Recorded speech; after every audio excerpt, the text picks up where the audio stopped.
007 Quantum of Solace is a weird game, and I don't just mean that bizarre port for the DS. While it plays like a fairly standard first-person shooter, there are some really odd things about it.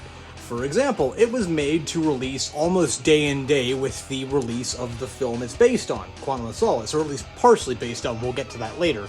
One of the weirdest things about this game is that Quantum of Solace, the movie, rather notoriously changed its ending pretty late into production.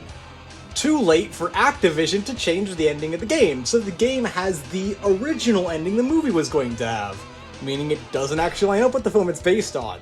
They also did not have the rights to use the title song for the movie, Another Way to Die by Jack White and Alicia Keys, which, yeah, it was probably for the best. That song isn't very good. Instead, we got When Nobody Loves You, a song by Curly, which is honestly much better and a really good song in its own right. I wish this had an album release.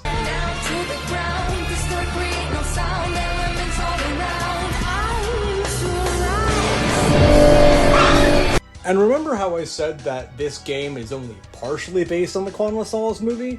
Well, that's because a decent portion of its levels actually are based on the previous Bond film at the time, 2006's Casino Royale. I have no idea why they decided to do this. Maybe Activision, halfway through development, realized that the script for the movie wasn't strong enough to carry its own game, which, considering that the movie did not end up being very good and this game is actually, in my opinion, better than the film, yeah. But also, Casino Royale is such a great film that it deserves its own game. And now this game is partially the reason why I sometimes forget what scenes come from what movie. Another interesting thing is that this game came out really quickly after Activision had gotten the Bond license, and because of that, it's a little bit haphazardly put together. For example, unlike the other two Activision first-person shooter Bond games, three I guess if you want to count GoldenEye 2010 and GoldenEye Reloaded as two different games, this game was not developed by Eurocom. It was instead developed by Treyarch. Very bizarre. Note that I said first-person shooters. Bloodstone was developed by Bizarre Creations, and that's kind of its own thing. But yeah, it's an interesting mashup of first and third-person shooting. First-person most of the time, but third-person for cover shooting.